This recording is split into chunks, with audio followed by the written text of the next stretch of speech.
Hey everyone, welcome to At Home. I am Misty Doan and I'm super excited to share today's project with you. We are going to be making this red, white, and balloon wall hanging featuring our special embroidery stitch pack. So let me show you how to make it.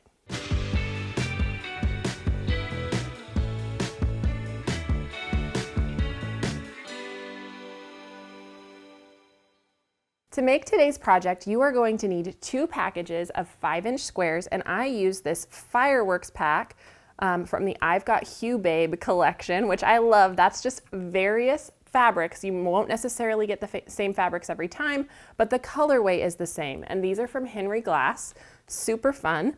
You're also going to need, of course, your red, white, and blue embroidered panel. Then you'll need 3/4 of a yard for your inner border, a 1/2 yard for your outer border, a 1/2 yard for your binding, and 3 yards of backing with a vertical seam. So let me show you how to make this. Set this stuff aside. And up first, I want to dig into this embroidery kit a little bit and show you what all is included. So let's go ahead and slide this out. Whoop, if I can get a hold of it there.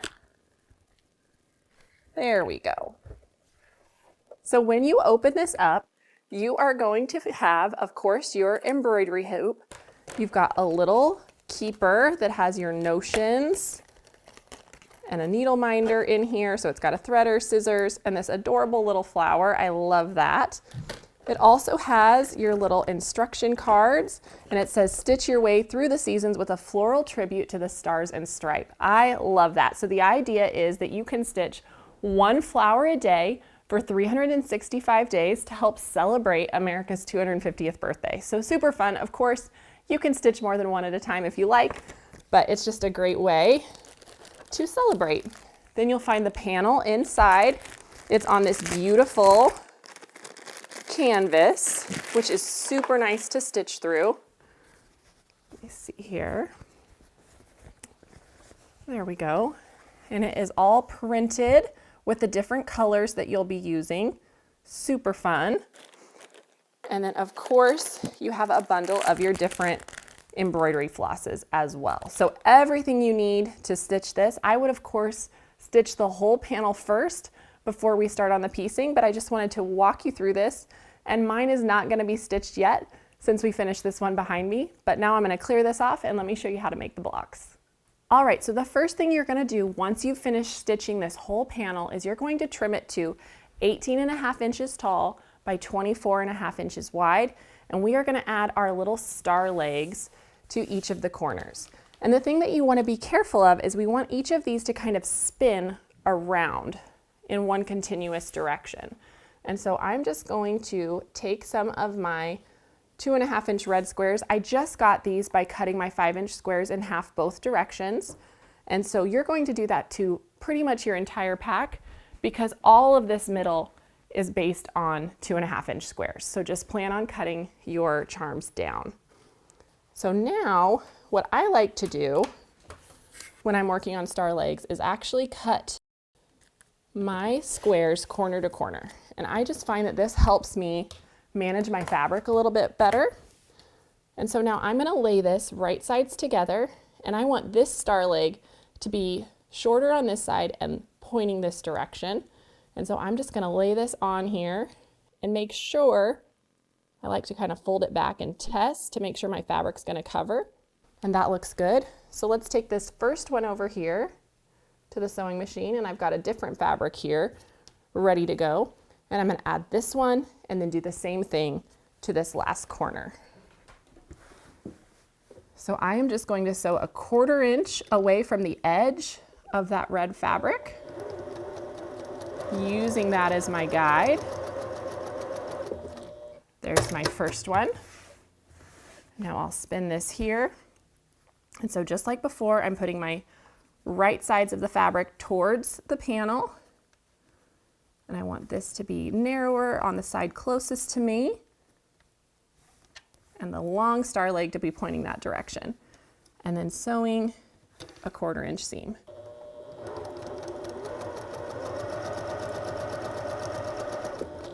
There we go. So you'll do that exact same thing on all 4 corners of your panel. And then now I'm just going to press these back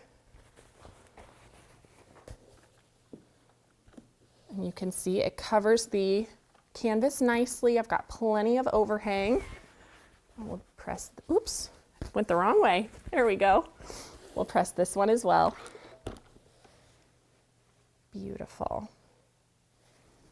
All right, and so then now I like to flip this upside down, and I'm going to use my ruler here to just trim off my excess fabric, keeping everything nice and square, using my trimmed panel as the guide. So there's that and that. And I'm not going to worry about cutting away the excess, but you are certainly welcome to if you'd like. Again, making sure all of this is nice and straight and trimming both sides. There we go.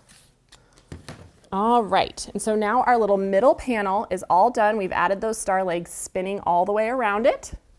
And so now we can move on to making the star blocks themselves. So to make our star blocks, we're going to begin with those same 2.5-inch red squares as our centers. We use those for the middle of every single one. So I have quite a few of those ready to go, and those will make the middle. And then we'll move on to the star legs. So you'll notice in the quilt behind me, I did make these all scrappy. And so I just cut up my whole pack and mixed up, so I had a whole variety of different prints of those 2.5-inch squares. And I just have them all in a stack here because I wanted it to be a nice scrappy mix. So let's go ahead and grab one of these, and then we are going to add our star legs to this to make our star blocks. And so just like I cut my 2.5-inch red squares in half, I've done the same with my white. And we are going to start by finger pressing on one side in the middle of this 2.5-inch square. And that's just a reference guide for me as I take my fabric now and lay this right sides together. I want to make sure that I'm intersecting that center line.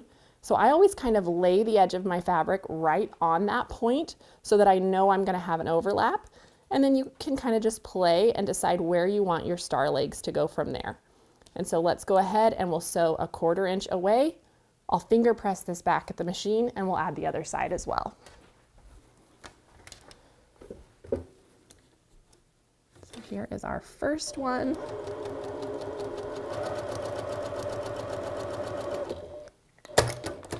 And then we'll just roll this back.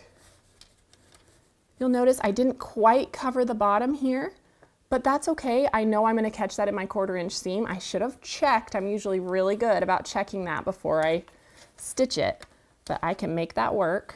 And so then just like before, I'm going to overlap that middle, make sure I'll be able to flip this back and cover. There we go. So let's just add our other side as well.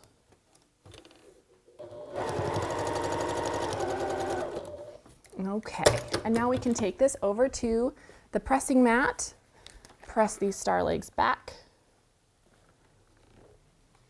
Beautiful. And then just like we did on the panel, I'm going to flip this over and use my 2.5-inch square as my guide to trim off the excess. So just lay this right on there and trim away my extra fabric. Rotate. And there we go. And so you'll see what I was referring to there. I've got this little corner that I didn't quite cover, but I can catch in my 1/4 inch seam. So now you're going to do that 4 times for each of your star blocks. And so I have the rest of those ready to go. And those will just spin around our red center to create our stars. And so now we just need to finish these outside corners. So let's talk a little bit about that. Here are the 3 versions of the star block that we need to make. So for 4 of those star blocks, you are going to place a corner with a red star leg in all 4 corners. And so again, just like we did on our panel, we want those star legs to be spinning in the same direction. And then we have 8 star blocks that have only 3 star legs added to the corners, and 6 that have them just on one side. So keep that in mind when you're assembling. And let me show you now how to do those little star legs on the corner. And so we're gonna grab one of our little 2.5-inch squares and my red 2.5-inch square that I've cut in half on the diagonal. And the one thing you want to keep in mind is that all of these corners actually need to be made the exact same way so that they can spin. So here's my little guide, and I want this to be just like that. I'll test to make sure that I can fold this back and it will cover, and then we'll use the edge and sew our 1/4-inch seam. So let's go ahead and take this to the machine now.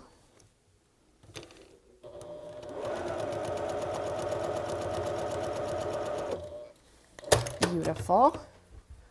Now I'll give this a press.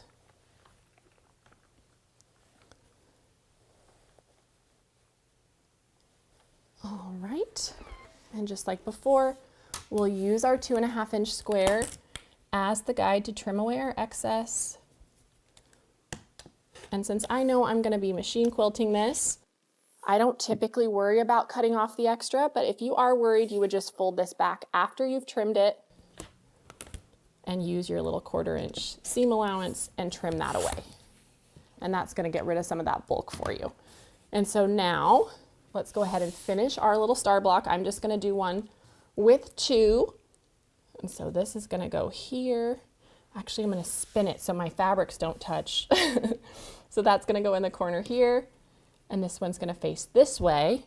And I'm just going to finish this off by using some different fabrics here in my corners. And we are going to do this to finish out our block. And so now we're just going to sew this together like a 9 patch until our star is complete. And remember those numbers I told you. 4 with 4 red corners, 8 with 3, and 6 with 2. And so let's talk about how each of those fit into the quilt. So the 4 are the outside corners that you see here. The 3 meet up with each of those outside corners. So you have one here and one here, one here and one here. The same on each of those. That's where the 8 comes in. And then the 2s are all of your centers. So here's one there. So then there are 2 at the top and bottom. And that's how you assemble all of those blocks that fit around your panel. And so then now we're going to add this little outside border. And so this is done with that border fabric. Remember, I chose this cute little star print. And we are going to just add our star legs. They're cut at 2.5 by 6.5 to match up with our finished blocks, or our completed blocks, not our sewn together. And so here's that little rectangle. And so just like before, let's cut one of these in half. And you want to make each of these the same, just like you did before. And so we're going to do one here and one here. So let's take this to the machine.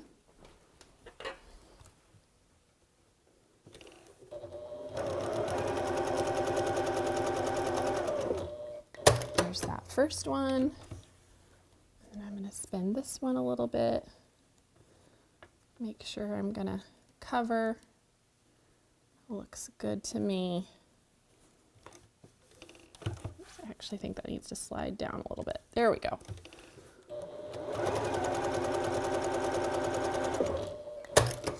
All right, now those are sewn down. We press them back. And by paying attention to how we're placing all of these and being consistent, that's what gives us this kind of little spinning wonky star that you see in the quilt, which is what we want. And so again, we'll just use our rectangle to trim off our excess to keep everything nice and square.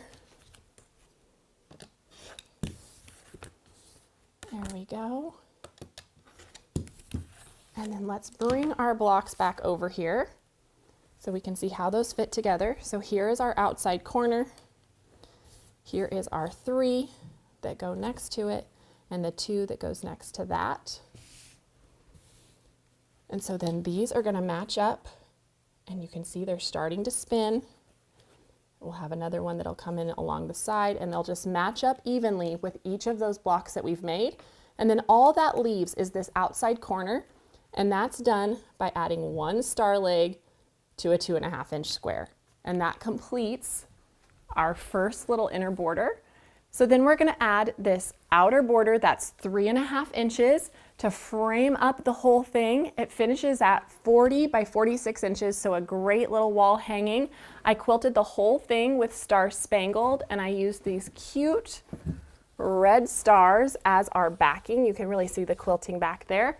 I think it turned out super nice. So I hope you guys enjoyed today's tutorial on this red, white, and bloom wall hanging, and I will see you next time on At Home.